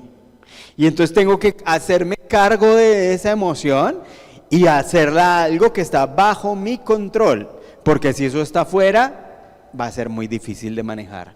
Y entonces hay cosas, por ejemplo, en situaciones de crisis, cuando en los grupos han pasado cosas complicadas, difíciles, desde las más dramáticas a las menos, comenzamos a hacer cosas como identificar estilos de afrontamiento distintos, darse cuenta, por ejemplo, de que en un grupo hay gente que procesa distinto la vaina, y entonces la misma situación, hay una gente indignadísima por allá, diciendo que hay otra gente que está tranquila, que está bien, hay una gente que está preocupada, hay una gente que no. Compartir esas diferencias va comenzando a modular la vaina y a darse cuenta de que hay focos distintos y cambiar el foco de afuera hacia adentro, de comenzar a ver cómo podemos manejar esta situación de una forma diferente para buscar nuestro bienestar y el de los demás. Y volvemos al autocuidado, ya no solamente para nosotros mismos, sino para los niños, las niñas y los adolescentes. Para pensar en el autocuidado hay que remitirse a las cosas importantes de la vida, como a nuestras relaciones. cuáles son las relaciones de confianza con las que cuentan mis estudiantes, sobre todo los que están más necesitados. Fíjense que una de las cosas que uno comienza a preguntarse con esos niños y niñas que están en el 15 o en el 5 es con quién cuentan. ¿Tienen amigos? ¿Tienen un adulto de confianza? ¿Pueden tener a alguien de quien agarrarse? Porque si no hay relaciones significativas es difícil. Uno de los factores que más lo protegen a uno en la vida es tener amigos. Y uno no necesita tener muchos, necesita tener buenos amigos. Si uno sabe que puede contar con alguien en tiempos de crisis y necesidad, tiene algo que lo va a proteger. Lo otro que tiene que ver con el autocuidado es el sentido de la vida que se construye. Entonces hay que pensar cuál es el sentido que tienen las actividades cotidianas, lo que hacemos, lo que es importante para mis hijos, para mis estudiantes, para cultivarlo y para traerlo cuando esté por allí. La espiritualidad, que no necesariamente está ligada con la religión, pero sí. O sea, la gente que es religiosa y que es importante eso en su vida, pues súper chévere. Los que no son religiosos también. La espiritualidad tiene que ver más con la trascendencia, con el sentido, con el para qué está uno acá en la vida, con el relacionarse con eso que es inspirador y que va más allá de uno. Llámenlo ustedes como quieran y pónganle el contenido religioso si es que lo desean así. La empatía, de la que ya he hablado varias veces. Y hay una cosa bien importante, y es que no solamente hablar con las personas ayuda, sino que muchas veces hay técnicas terapéuticas en donde la narración libera. Entonces, muchas de las cosas que podemos hacer también en grupos en crisis es ponerlos a escribir. Hagamos una historia sobre esto, hagamos una carta a nuestro yo del futuro, hagamos una carta a la persona que le pasó esto, hagamos cosas para que vuelvan sobre el cómo construir una narrativa distinta. Pero, y este es un pero grande, ojo, porque también las emociones mal manejadas pueden convertirse en una bola de nieve. Entonces, a veces creamos espacios supuestamente para hablar de las emociones y compartir cómo estamos, y no necesariamente eso es bueno. Por ejemplo, me tocó ver una rectora que hace 4 años vio que había unas niñas que tenían pensamientos como medio existencialistas y relacionados con muerte, y entonces dijo, hay que juntar a estas niñas para hablar de eso. Mal. O sea, en realidad hacer eso es profundizar el riesgo y es hacerles daño, porque parte importante es cambiar el foco. Si uno se pone a hablar con un adolescente que está pensando en que la vida no tiene sentido, de que eso es cierto, y comienza a hacer un club de lectura con lecturas existencialistas, se fregó, porque eso lo que va a hacer es profundizar los retos. Y ella lo hizo con la mejor de las intenciones, una vieja además muy inteligente, pero en esto la embarró. Entonces, pilas con eso. La expresión emocional es muy importante, pero es muy peligrosa si uno se hace bien. Nos tocó también, por ejemplo, hablar con papás en una crisis en un colegio. Los papás en crisis, imagínense cómo se sienten. O sea, cuando se activa el chip de defensa de los papás, llegan realmente casi con antorchas y tridentes a los colegios a ver cómo es que hay que defender a mi hijo. Bien tratar de defenderlo, mal, ¿cómo lo hacemos? Y entonces comenzamos a hacer algo para que los papás comenzaran a hablar de lo que estaban sintiendo, pero con mucha contención. Entonces no es, por ejemplo, no lo hicimos hablando, sino que lo hicimos con Menti, una plataforma en donde solamente ponían unas emociones y creando una nube de emociones y hablando de eso allá. Porque a veces uno cree que la gente tiene que desahogarse y no. La gente sí tiene que expresar lo que está sintiendo, pero de una manera controlada. Porque si creamos espacios de desahogo, eso puede salirse de las manos y puede volverse una cosa terriblemente peligrosa. Que es en parte mucho de lo que pasa con esto de lo socioemocional, que tiene mucha técnica y no necesariamente es algo que responda al sentido común. También, fíjense que esta imagen es mucho de lo que pasa con lo socioemocional. Es como lograr realmente establecer una sintonía entre lo que uno piensa, siente y lo que hace. Y esto tiene que ver mucho con lo que les hablaba antes del autocuidado, con comenzar a pensar, a monitorear cómo nos sentimos. Muchos colegios, estoy seguro que en sus colegios lo hacen chequeos emocionales. Entonces es preguntarle a los niños, ¿cómo estamos? Después de la pandemia llegué a un colegio en donde un profesor me dijo una vaina que también me dio una idea muy importante. El profesor me dijo, vea, en este colegio ya nos han hecho un montón de talleres de autocuidado. Nos han hecho talleres de mindfulness, nos han hecho talleres de lo que usted quiera. Pero aquí a nadie le importa cómo estamos. Y yo dije, uy, juepucha, claro, esto no es una vaina de talleres. Esto es una vaina de relación. Esto es una cosa de aquí estamos juntos. Así estemos mal, pero estamos juntos, apoyándonos. No es simplemente una cosa de hacer actividades. No es el día del autocuidado. No es la campaña de estar bien. Es una cosa que se construye día a día con vainas mucho más baratas, además, que los talleres. Es tener espacios de hablar de cómo estamos, es prepararnos. Con los estudiantes, por ejemplo, uno lo puede hacer al comienzo de año y decir, oigan, chinos, vengan. A veces uno tiene un mal día, ¿cierto? A veces hay gente que está triste. ¿Qué podríamos hacer nosotros si hay alguien triste acá? Y comienza a pensar en eso, y los chinos siempre son más creativos que uno, y comienza a prepararlos para que comencemos a tener relaciones de autocuidado, de preocuparnos por los demás, de estar juntos, no de hacer cosas por hacerlas. Si hacemos los talleres, pues obviamente está bien, pero si no hay una plataforma de autocuidarnos, difícil. Chequeo emocional, las profes de preescolar, por ejemplo, a veces tienen semáforos emocionales, o las rutinas de saludo en la entrada del salón también son súper chéveres, o simplemente preguntarnos en algunos momentos cómo estamos. Estamos así, así, así. Ojo también, porque si uno comienza a abrir estas puertas, tiene que tener herramientas para manejar las situaciones negativas. Entonces, si ustedes se sienten incómodos con esto, pues no, pidan ayuda, acompáñense con alguien para hacerlo de manera cuidadosa. Importante también comenzar a anticipar y a prevenir, no esperar a que las cosas nos estallen en la cara, sino comenzar a ver, bueno, ¿esto qué? Ayer, por ejemplo, estaba con unas profes de preescolar y la coordinadora de preescolar me decía, vea, sí, ahora tenemos un problema en cuarto de primaria y yo me estoy dando cuenta de que esa niña de cuarto de primaria está haciendo cosas que ya se mostraban en preescolar, pero que no eran problemáticas. Pero que si hubiéramos hecho algo en preescolar y nos hubiéramos dado cuenta, de golpe, eso no estaría pasando en cuarto. Entonces, anticipar, prevenir. Para los papás, por ejemplo, las situaciones retadoras en casa tienden a ser las mismas. Entonces uno ya sabe que en algunas casas es la hora de la comida, en algunas casas es lo que tiene que ver con el desorden, en otras casas tiene que ver con los permisos, en otras casas, distinto en la edad. Pero entonces si uno ya sabe, entonces uno anticipa y hace cosas antes, no se espera, y uno trata cosas y prueba cosas para cambiar. Ojo con no hacer. Acuérdense de este profesor que no dijo nada frente a eso. Piensen en los papás que no dicen nada cuando saben que sus hijos agreden a otros.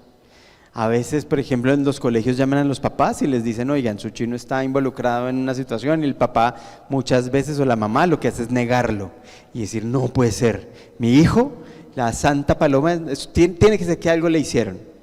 Porque tenemos un chip de que la gente que la embarra es gente mala y que hay gente buena y mala. Eso no es así. Sobre todo no es así en los colegios. Los niños están aprendiendo, y aprender es embarrarla. Uno aprende gracias a sus errores, no a pesar de sus errores. Es como aprender a montar en bicicleta y no caerse, eso no le pasa a nadie. Y si un chino se cae, uno no lo va a castigar porque se cayó, y uno va a pensar que es malo, uno va a decir, claro, es que así se aprende todo. Y entonces cuando yo estoy con otras personas y me paso y agredo, la embarré. Claro, tiene que haber una posición firme que frene esto, y tiene que haber un adulto que me ayude a entender qué pasó, y para eso tenemos que abrirnos a la posibilidad de que mi hijo efectivamente puede embarrarla. De hecho, pasan unas cosas súper interesantes, fíjense. Con el bullying que además ahora está muy alebrestado, cuando los papás sienten que su hijo o su hija puede ser el que hace bullying, como que dicen, no, o sea, mi hijo no puede ser el bully del salón, mi hijo no puede ser el matón del salón. Y cuando uno va a ver más allá, las niñas y los niños que hacen bullying usualmente son personas que tienen poder, son personas que tienen prestigio, fuerza, líderes. Y entonces si mi hijo hace bullying, claro, la están barrando, hay que frenarlo, sin duda, pero hay una oportunidad maravillosa de usar ese poder que tiene para su bienestar y el de los demás. Y entonces si les dicen mañana, su hijo está haciendo bullying, piensen, chévere, esto es una oportunidad para hacer que mi hijo aprenda lo que necesita aprender y esto le va a servir para toda su vida. Y seguramente si lo manejamos bien, esto va a hacer que mi hijo o mi hija tenga un liderazgo que lo va a hacer destacar si lo logramos manejar bien, para bien. Y esto le va a servir para su futuro y el de todos los demás. Entonces, en lugar de defenderlos y negarlo, es comenzar a decir, bueno, ¿qué está pasando? Y dejarnos de echar papas calientes, porque también entonces lo que pasa es que nos echamos culpas. Entonces en el colegio decimos, papá, tu hijo está involucrado en esta situación, acá en el colegio ya hicimos todo lo que pudimos, entonces eso tiene que ser de su casa, necesitamos que lo lleve al psicólogo, que tenga Bien, no estoy diciendo que no, pero cuando uno lo que hace es echar la culpa para el otro, y en la casa hacen lo mismo y le dicen al colegio, como contabas ahora, pero es que eso es culpa suya, que han hecho acá, esa profesora que ha hecho, esa echada de la papa caliente no le sirve a nadie. Es comenzar a ver, bueno, ¿qué es lo que pasa con mi chino? ¿Qué tenemos que hacer todos para que esté bien? Y esto es fácil verlo acá, pero es bien difícil en la situación, sobre todo por las emociones. Y entonces tenemos que alinearnos para saber que lo más importante son nuestros hijos, lo más importante son los estudiantes y nuestro interés es su bienestar, su aprendizaje y que logren lo que quieren. Y ahí podemos alinearnos en casa y familia para hacerlo. Con el bullying hay que comenzar a detectarlo, no hay colegios sin bullying, casi que no hay grupos sin bullying. Lo que pasa es que no llega a niveles tan graves como para que sea difícil, pero ahí está. Porque los desbalances de poder son propios de los grupos humanos y entonces siempre hay unos niños o niñas con más poder, siempre hay unos niños o niñas vulnerables y ahí comienzan a desarrollarse unas formas de tratarse que no necesariamente son chéveres y puede haber agresión sistemática repetida y con desbalance de poder. Hay que detectarlo, mientras más pronto lo detectemos mejor y hay que actuar.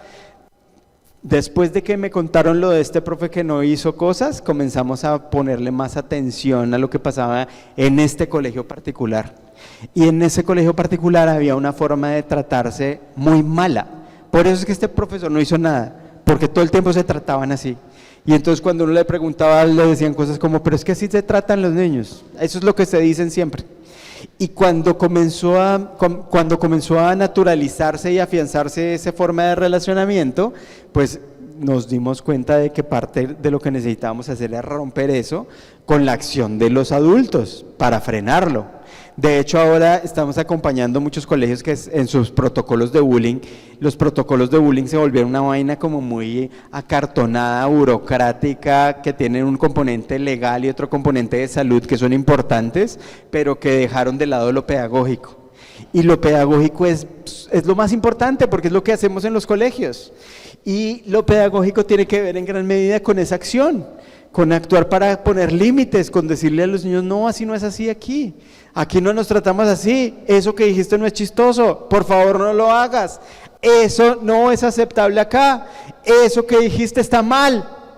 Si no decimos eso, esa vaina es lo que después se vuelve una cosa súper problemática y ahí es donde siempre en todos los colegios hay historias donde hay papás que dicen a mi hijo le hacen bullying desde hace 3 años y no se ha pasado nada. Y hay que ver todo con pinzas y ver qué es qué, pero sí pasa mucho que efectivamente la actuación para frenar a los niños que están haciendo cosas no se da de manera contundente. Y con contundente estoy pensando en una cosa firme, no agresiva. No es con gritos, no es con amenazas, es con firmeza, es no. Tenemos un personaje en Aulas en Paz, que no sé si aquí está, que se llama Dino el dinosaurio. Este es de segundo de primaria y le enseña a los niños a decir que no. Tenemos un audiocuento, ahora les dejo el link para que lo bajen, ya no sé si está cargado, pero búsquenlo, está en YouTube, de Dino. Y entonces Dino les dice a los niños, usa tu voz de dinosaurio, que es medio riesgoso, ¿no? Porque uno no quiere que griten, sino que uno quiere que estén empoderados y que digan fuerte. No, eso no me gusta, no lo hagas, por favor, no. Cuando los niños aprenden a decir que no, comienzan a tener una primera línea de protección gigantesca. Imagínense que a uno a mí no me enseñaron eso. Si me hubieran enseñado a decir que no, de golpe estaría trabajando en otra cosa. La asertividad, que es lo que está detrás de Dino el dinosaurio, como estamos de tiempo, que yo estoy como aquí muy mal. Ah, bueno, bien. ¿Y la comida qué hora la traen? Ya voy a terminar, no se preocupe. Entonces, la asertividad es la habilidad que me ayuda a mí a defenderme, a comunicarme, a acertar, a decir las cosas de manera que lleguen, a decir las cosas de manera que efectivamente me escuchan, me entienden, a defenderme a mí mismo y a los demás. La asertividad comienza con cosas como esta, con aprender a decir que no, con poner límites. El no que le dicen los papás. Una vez un papá me dijo, pero yo ¿cómo le digo que no a mi hijo? Y yo lo miré como con eso, así yo, ¡ah! Venga, le digo, así mire, no. Sí, 1, 2, no.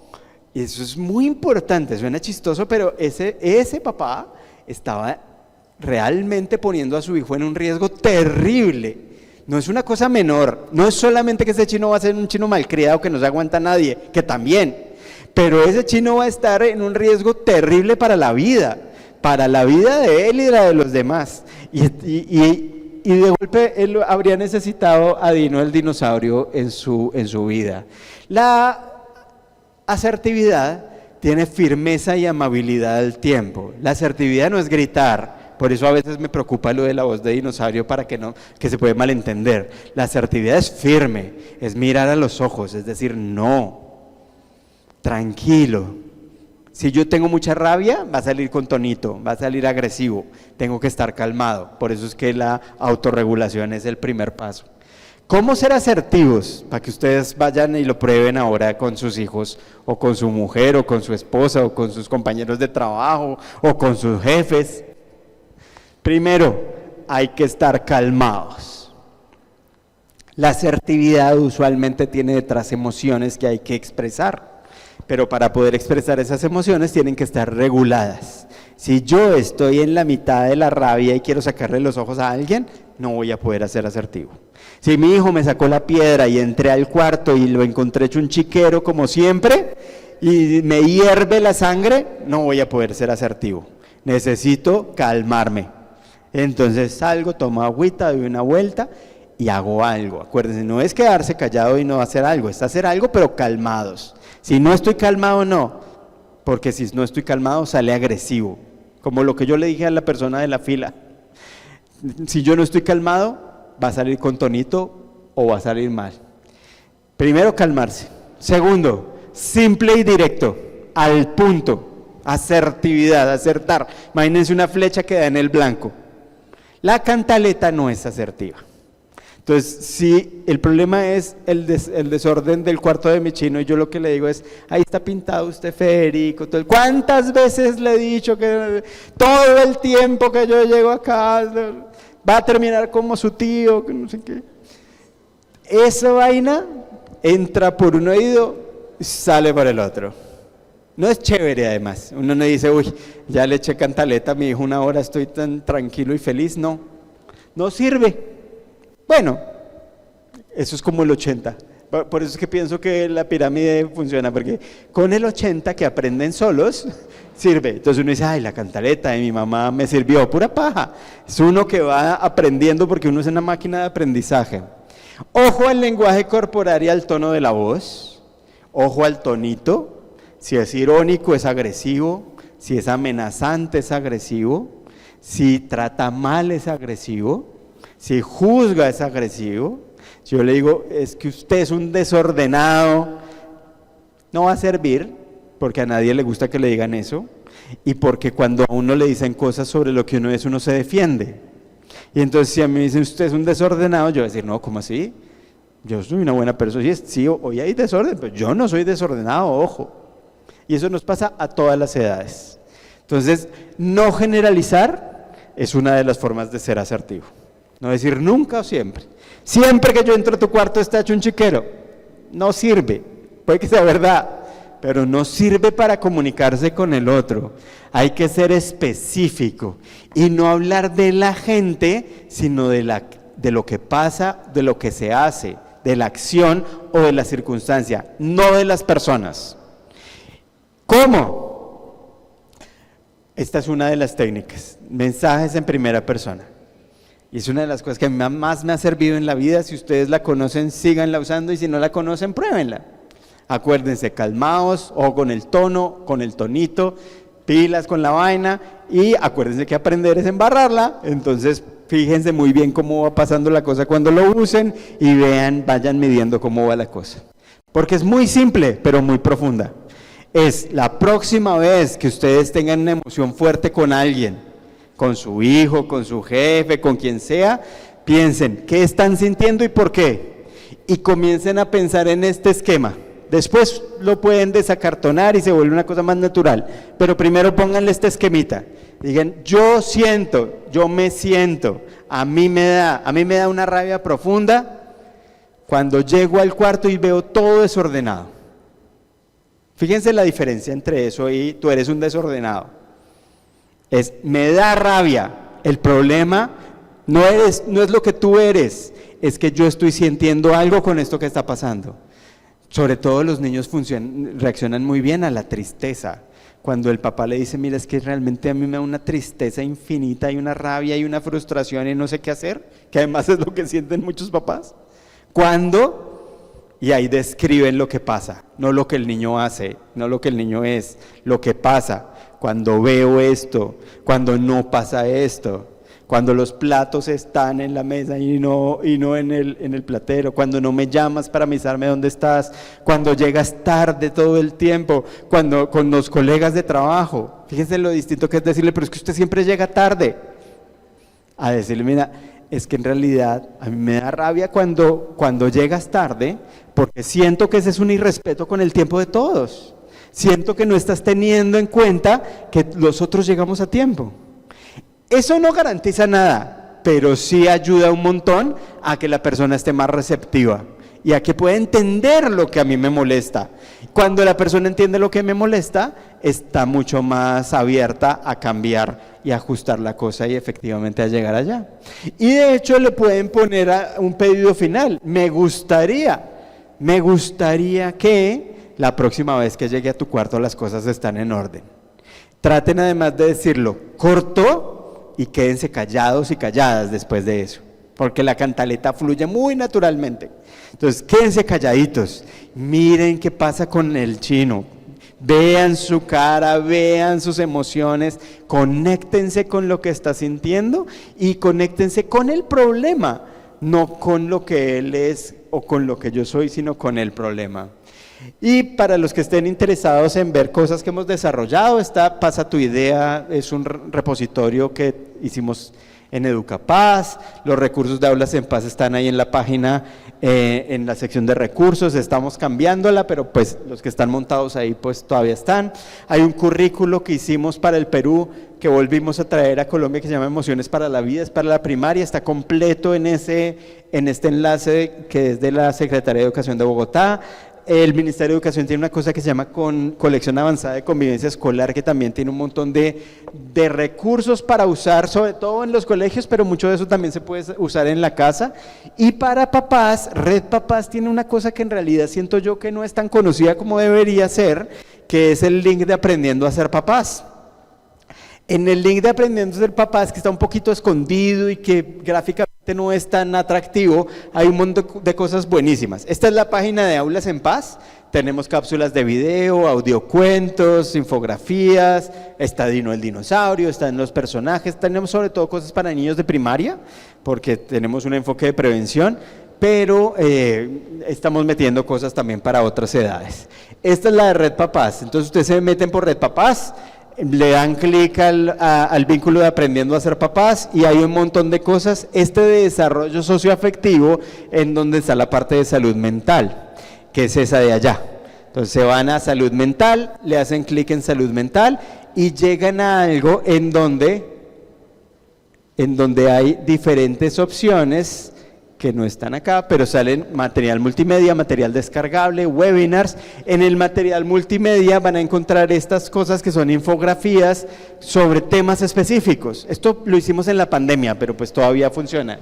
Por ejemplo, promover autocuidado en mis hijos, manejar el estrés familiar, manejo de la ansiedad, y la cosa se ve más o menos así. Entonces, ¿qué es la ansiedad? ¿Por qué es importante la ansiedad? ¿Cómo puedo manejar mi ansiedad y la de mis hijos? Tiene vínculos a audios, a historias.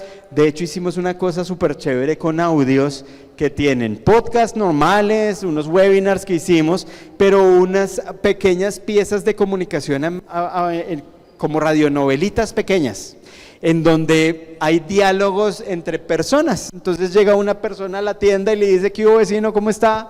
Imagínese que se murió no sé quién, esto en el tiempo de la pandemia, y comienzan a hablar de lidiar con estas situaciones, de manejar estas situaciones estresantes, angustiantes, que producen ansiedad.